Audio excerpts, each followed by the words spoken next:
The initial access is made with a Midwest KS3 diamond burr utilizing copious amounts of water. Water is essential in order to ensure the integrity of the remaining porcelain while creating the access. This burr removes only the coronal porcelain of the crown. The practitioner will know they have reached the zirconia core because sparks will actually be apparent. At this point, the initial shape of the access should be close to completion, and now the practitioner proceeds with a high-speed coarse round diamond burr. This burr will be used to penetrate the thin zirconia core and minimize contact with the surrounding porcelain. Completion of the access preparation can be done with the KS3 to create an ideal access. With severe recurrent decay diagnosed underneath an existing amalgam, the preparation process begins with the practitioner utilizing the Midwest 2158 carbide. This burr features a crisscross cut blade design which facilitates efficient amalgam removal without clogging. Once the alloy has been removed and caries removal complete, the dentist has numerous options if required to create a proper crown buildup. Once the buildup is complete, the final preparation phase commences. The Midwest KS3 is utilized to make 4 to 6 oblique cuts on the occlusal surface, orienting the burr as shown in the animation. The KS3 has a diameter of 1.6 millimeters, and thus, if the depth cuts are brought to full depth, the practitioner immediately avoids the issue of under-preparation of the occlusal surface. Once the depth cuts are complete, the KS3 can be utilized to connect the depth cuts or the teardrop burr. The KS3 is again utilized for depth cuts on the buccal and lingual surfaces of the tooth. It becomes essential to remember that both surfaces are prepared in 2 planes, and this generally equates to depth cuts preparing approximately 2/3 of the coronal surface. This ensures proper room for the final restoration and equally allows the practitioner to complete the margin portion in often a more conservative manner. Once the buccal and lingual coronal surfaces have been reduced, the use of the ultra-needle interproximal burr in the kit is utilized to remove both contacts. With the contacts now opened, final preparation and margins are completed with the KS0, KS3, or the chamfered bevel burr. The conservative zirconia preparations only require a 0.8 to 1 millimeter marginal reduction in a rounded shoulder or heavy chamfer. For the tooth that is preoperatively shorter than the planed incisal edge length, the incisal reduction will be less than 2 millimeters because you are only required to have 2 millimeters of clearance for the final restoration to be fabricated. For the tooth that is preoperatively longer than the planed incisal edge length, the incisal reduction will need to be greater than 2 millimeters of reduction because you should have 2 millimeters clearance for the final restoration to be fabricated. For the tooth that is buccally flared, the buccal depth cuts and eventual buccal reduction may have to be greater than 1.5 millimeters in order to provide the laboratory room to create an aesthetic restoration. If the tooth is not endodontically treated, this may lead to pulpal exposure, and this should be discussed with the patient at the diagnostic phase. An alternative may be orthodontics. For the tooth that is lingually flared, buccal reduction can be less than the 1.5 millimeters standard reduction. The result may be a crown with a thicker incisal edge, and if this is unacceptable, the patient should consider orthodontics. After the teardrop burr has created the initial lingual reduction, the final 2-plane reduction is created with either the KS0, KS3, or the chamfer burr within the Zircon Coach Midwest preparation kit. As seen in the diagram, this plane is created in the final portion of the preparation and maximizes retention of the final restoration. Another option is to create initial vertical 2 millimeter depth cuts with your burr of choice. This assures the dentist the proper occlusal clearance has been created in the central fossa region. As described in our full preparation audio, the process would then continue with the oblique occlusal depth cuts with the KS3, and once connected, the occlusal reduction is relatively complete. Often, due to root proximity, especially in the molar region, the interproximal contacts are very deep gingivally.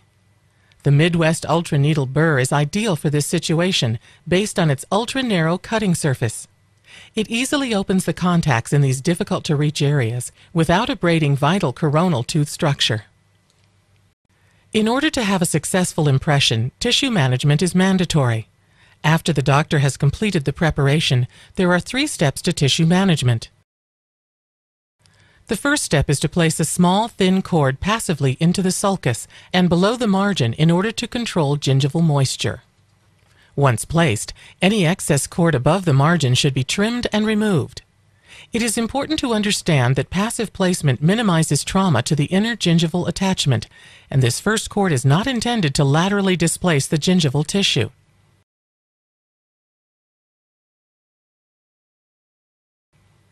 The next step is to control remaining gingival bleeding, and this is accomplished with an astringent, such as aluminum sulfate gel.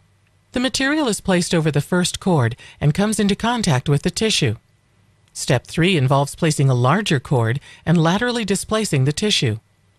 As one places this cord, the packing instrument pushes both vertically and laterally. The ideal cord should be thin enough to accomplish this, and not too thick, in which too much pressure may be used and potentially damage the inner gingival tissue. The packing of the second cord should be relatively passive. It is recommended to leave a small section of access cord to facilitate easy removal, and once complete, left in place for 5 minutes.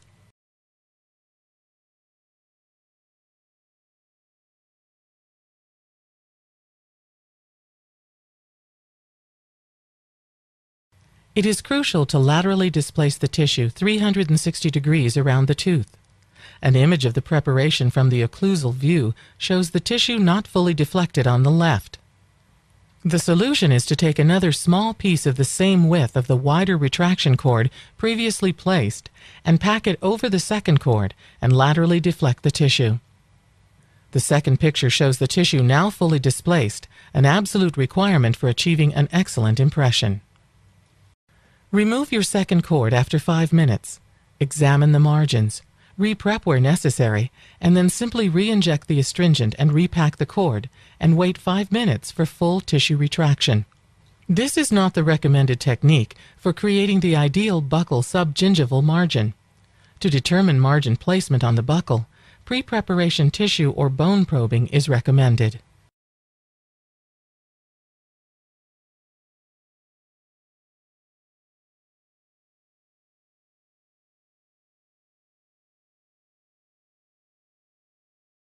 For long-term periodontal health, it becomes critical to ensure that your preparation has not violated the attachment.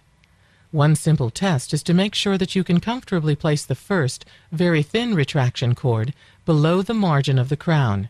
If your crown is prepared too deeply, crown lengthening is a must.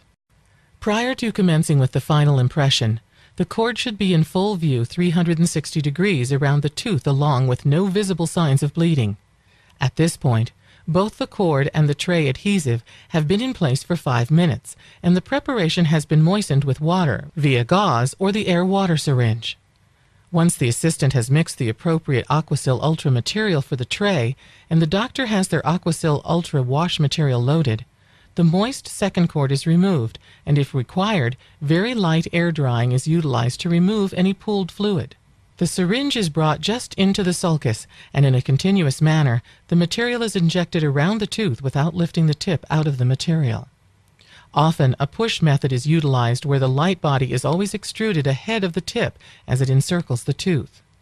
As the marginal area is covered, the tip remains within the Aquasil Ultra material and moves coronally to continue encircling the tooth.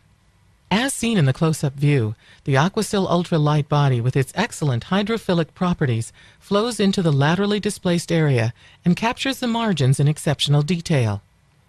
An additional key feature is the outstanding tear strength, which allows the material, once set, to be easily removed without tearing at the marginal interface. When the tooth is fully covered, the material is still extruded from the tip as it exits the area, and the tray is then brought in and held in place. After waiting 5 minutes from the start of mix for regular set, or 3 minutes for the fast set, remove the tray and you should see a brilliant impression capturing in full detail your preparation and the surrounding areas. After removing the second cord, it is recommended to only light air dry the preparation or simply remove any excess pooling around the preparation. One reason for voids and fins is that material may start setting and thus not flow as desired. It's important to remember that fast-set material gives you only about 30 full seconds of work time, and this means from the moment you begin. Thus, from the moment the material is mixed, you have 30 seconds, and if you take more than that amount of time, voids and fins become evident. The solution is to either use Aquasil Ultra regular setting time or be very efficient in your use of those 30 seconds. It is highly recommended to only use fast-set materials for single-unit procedures.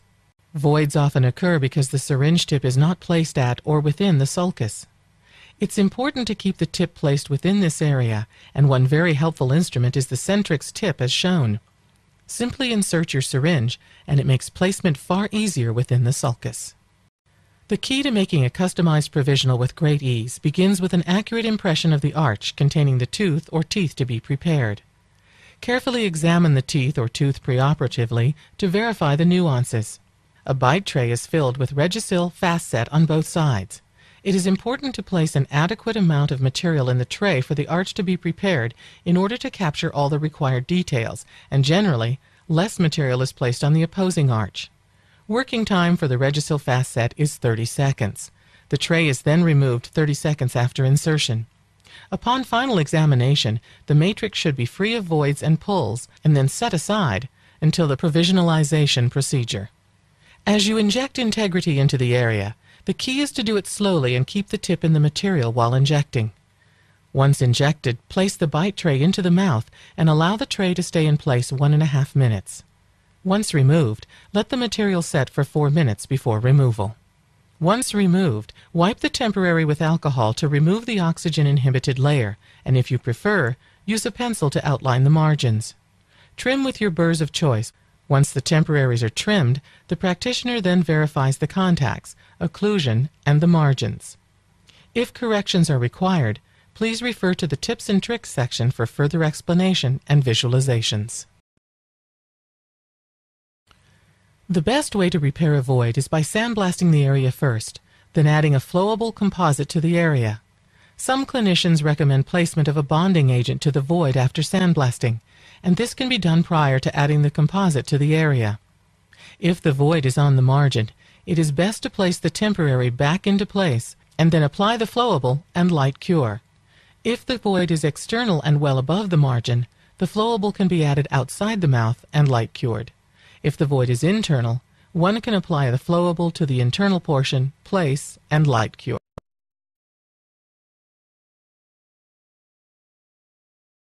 Outside the mouth, sandblast the area to be added to and apply the flowable composite or any composite material of choice and light cure.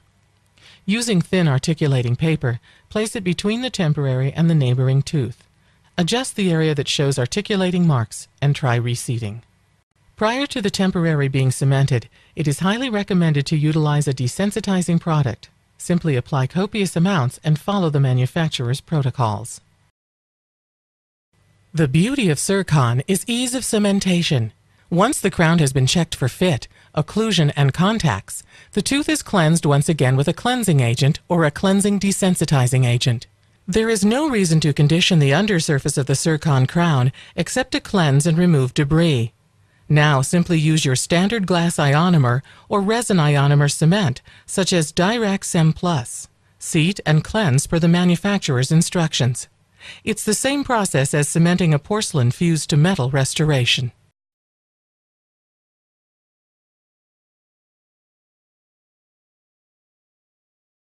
Rồi bắt đầu.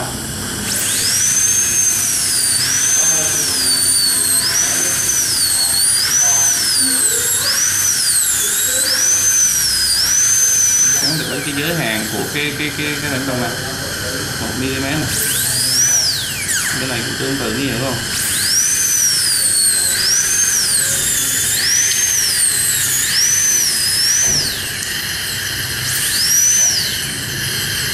Mình tiếp tục mình mài tương tự như vậy.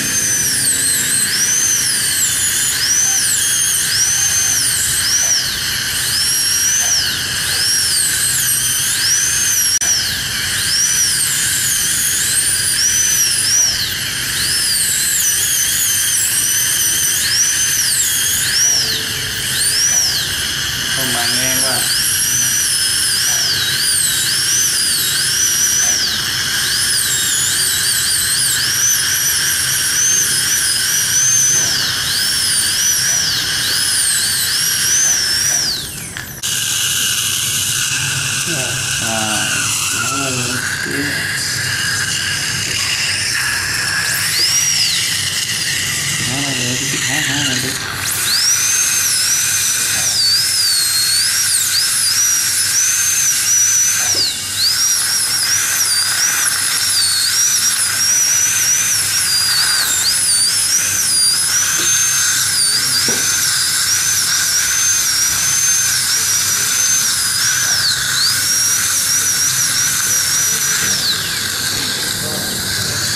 mí môn này, mí môn ngâm rồi ha, cắt đường nữa.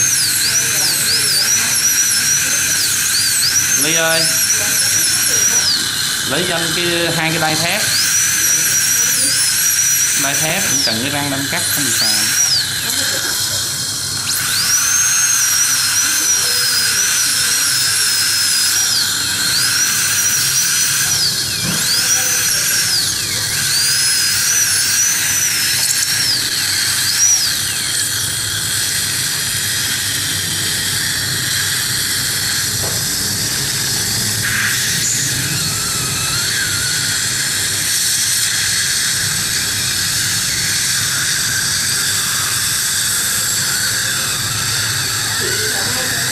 Anh ngắt là làm thôi.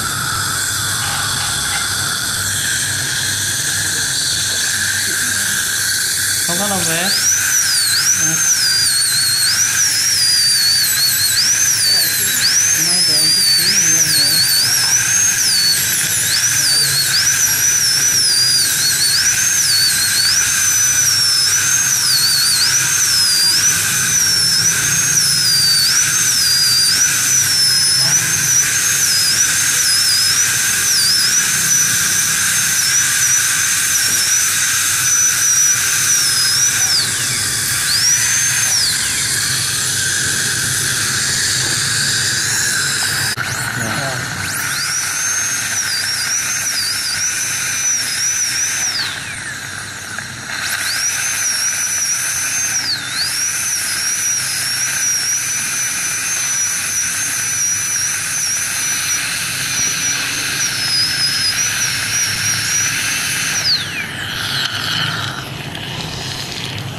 Rồi chị cắn này, chị nghĩ là đưa ra trước nhẹ, chầm lại chị, ngậm lại, cắn lại, chị cắn lại, ngậm miệng bình thường lại, rồi chị đừng miếm môi.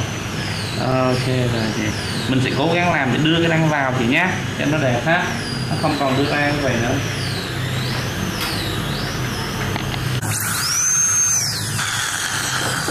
Do cái này nó đưa ra nên tùng mình đưa vào á, mình cắn mài cho nó hở cái độ cong trước,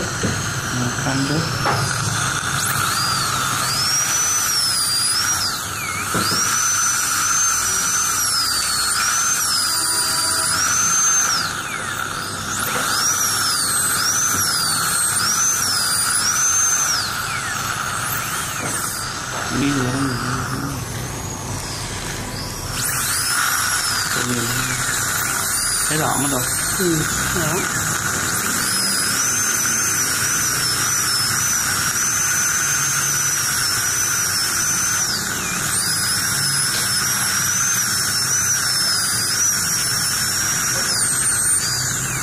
Rồi chị cắn này,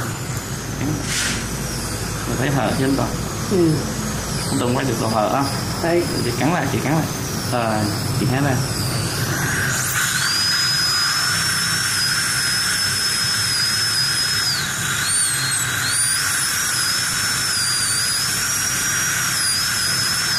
Rồi chị cắn lại. Đến Tùng thấy độ hở, đến Tùng ạ. Chị nghiến ra trước. Ok, rồi. Đưa về đó. Rồi. Mới đưa về. Chị cúi đầu xuống, chị đừng.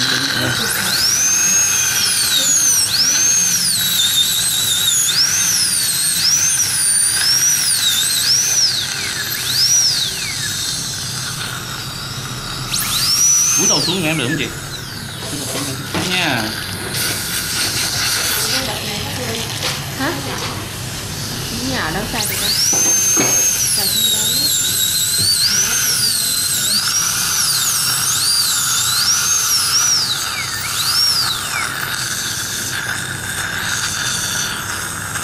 Tìm ra đồ dày với cầm cán ở trên ha.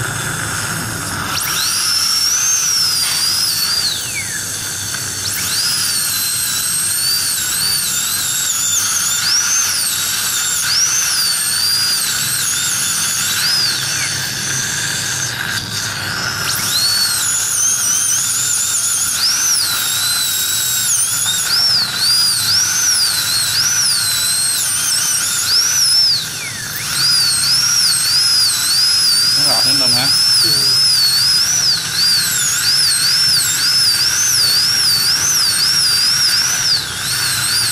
Rõ chưa? Được chưa?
Đừng nhận động xịt này đâu.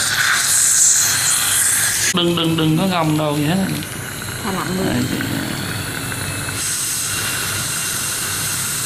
Mở mắt đi, chị mở mắt ra, hít thở sâu cho chị thả lỏng người.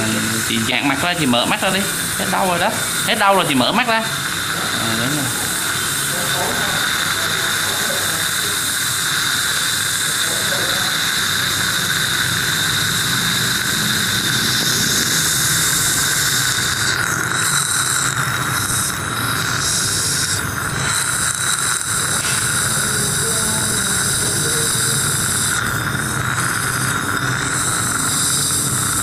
Rồi một xíu thì mới là một chút xíu nữa nha.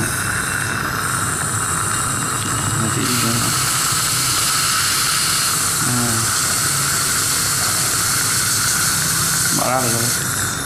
Chị mở mắt ra đấy chị. Đau lắm không chị? Chịu được hả? Xíu nha.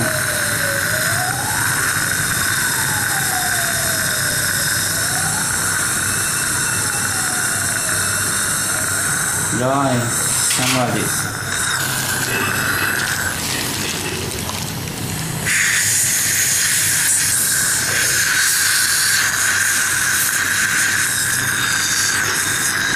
Rồi bây giờ mình sẽ hoàn thiện ha, chị cắn lại chị, ngầm lại, nhí trước chút xíu. Ok.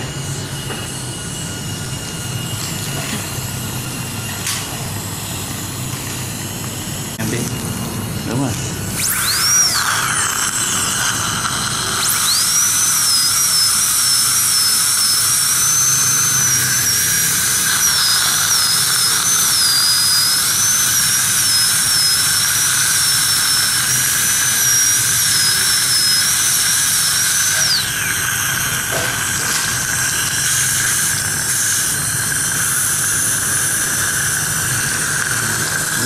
Chút xíu. Đúng rồi chị. Đừng có đen quá đây.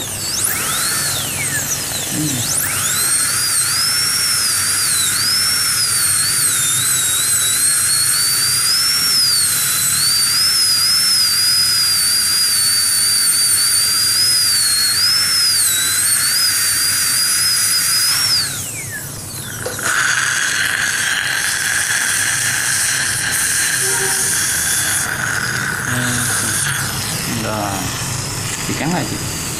Rồi. Rồi, chị cắn lên.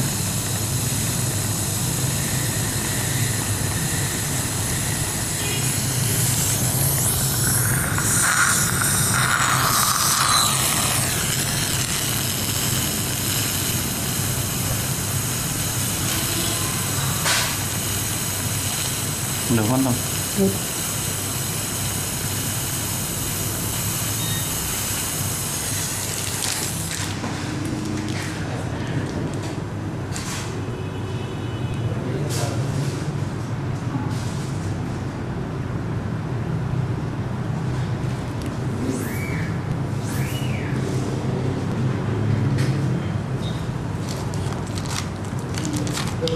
Bị cái gương nào nó trong veo không cái.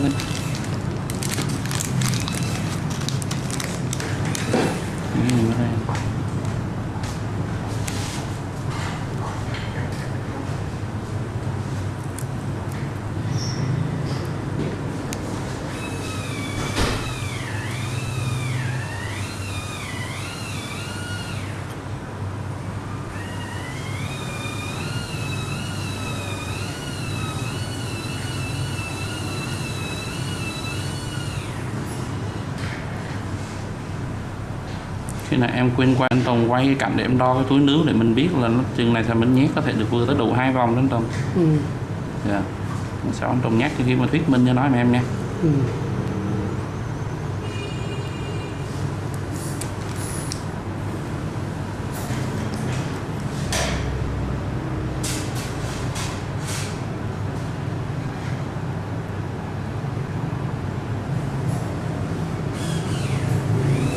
Tao không chị?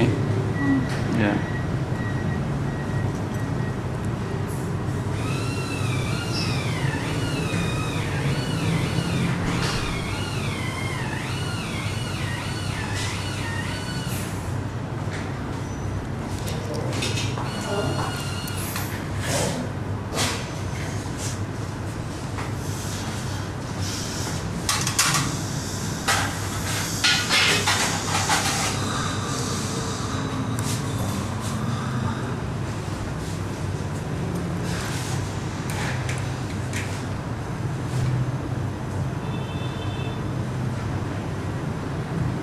Kéo đi.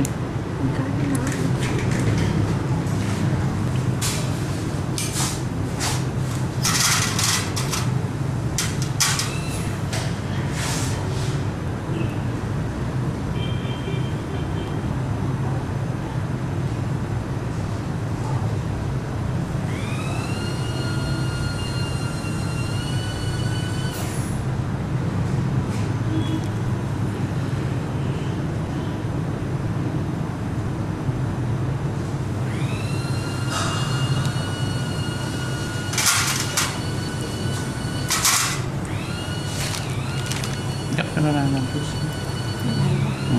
Gấp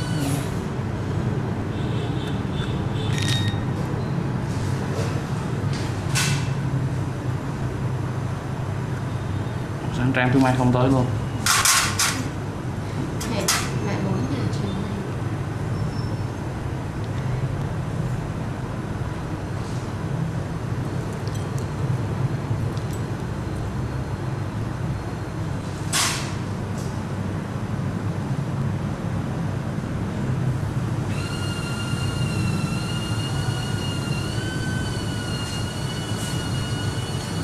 Ly ơi, lấy cái đầu trần nướng mới.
Chỉ lên cái sữa hút nó lên.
Rút muốn không? Được. Mai mốt mà anh coi doanh số này tăng đột biến cho coi. Rồi nhiều người họ không hình dung cái này đâu nghe anh Tùng. Rất là tốt, nhiều người Không biết cách. không dùng anh kìa, như anh quay cái này thì người ta sẽ thấy được hiệu quả rất nhiều. Em giới thiệu người mua một dance fly lắm á. Nếu nha chị mình làm mấy em á.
Mình không đi sau đơm mấy cái này, không đi vào đầu nữa.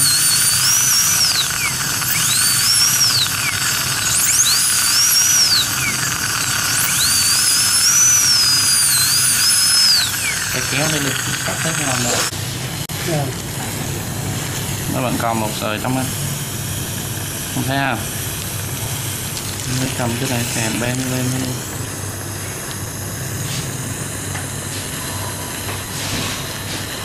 Bên kia tương tự.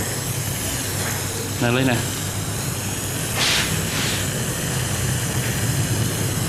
Đừng có đưa nó mà. Để thở cho. Qua này tí xíu nữa. Bây giờ đó tí xíu nữa. Thở cho chị Hoa.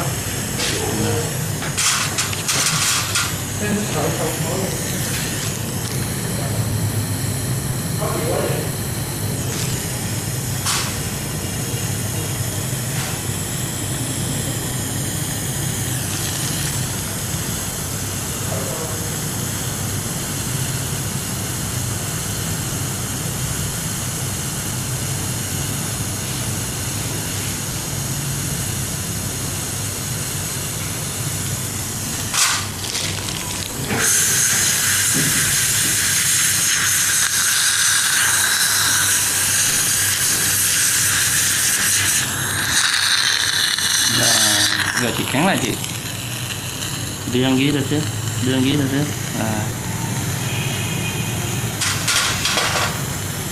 Rồi cắn lại.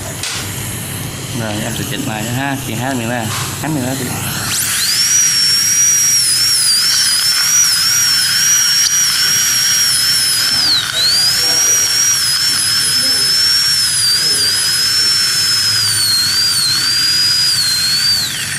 Rồi chị cắn là chị hé ra nha.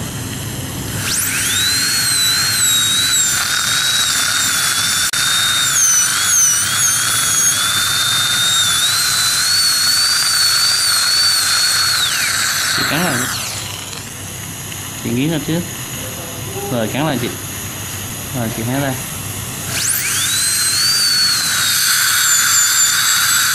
Chị cắn lại rồi nghiến ra trước rồi chị hé ra.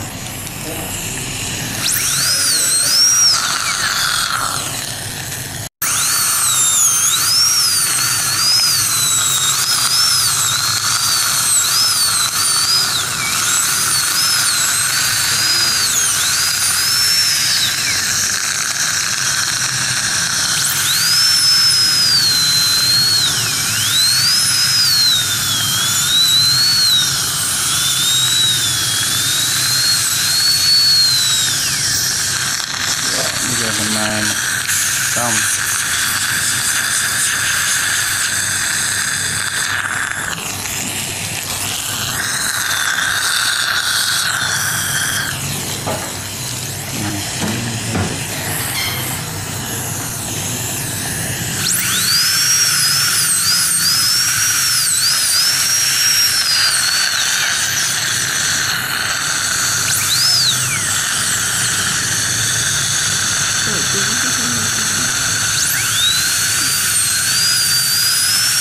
Thấy Minh Tùng, thấy vai gương Minh Tùng. Cái gì anh thấy? Dạ. Rồi.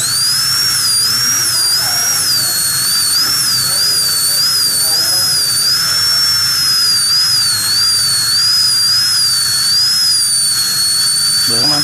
Được.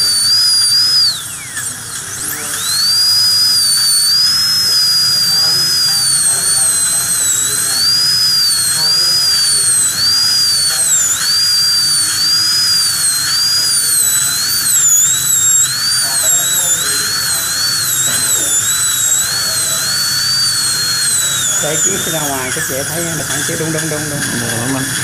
Kiến ra chứ nữa để che cái màu đó luôn. Đó, chỗ đó. Không phải đúng rồi, chỗ điền chéo đó. Cho kiến ra chứ. Rồi khoan lại em chứ.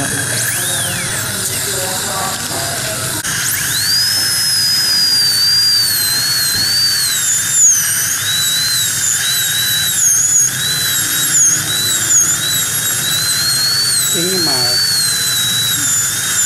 Sơ thôi. Mình ấy cho nó biết là được rồi anh hả? Rồi. sẽ chỉnh lại ha. Thôi vậy đi đã, cho nó ấy đi. Dạ.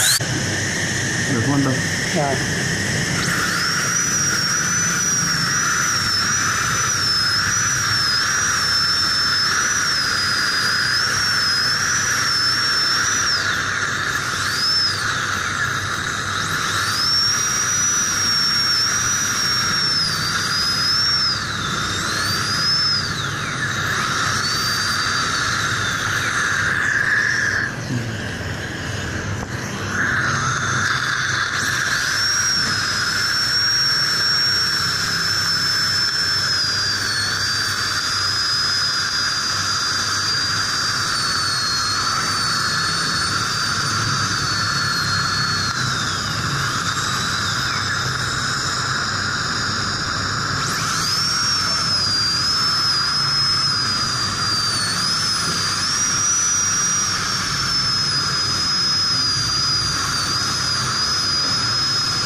Phải chừng chừng nữa ha, không cần phải rõ.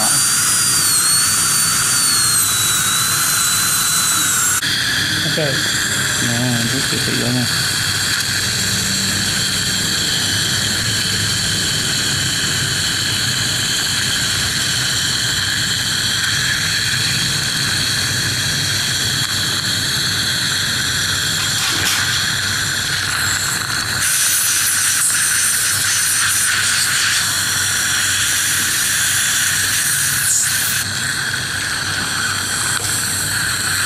Bây giờ mình chỉnh sửa lại cái đường hình thức.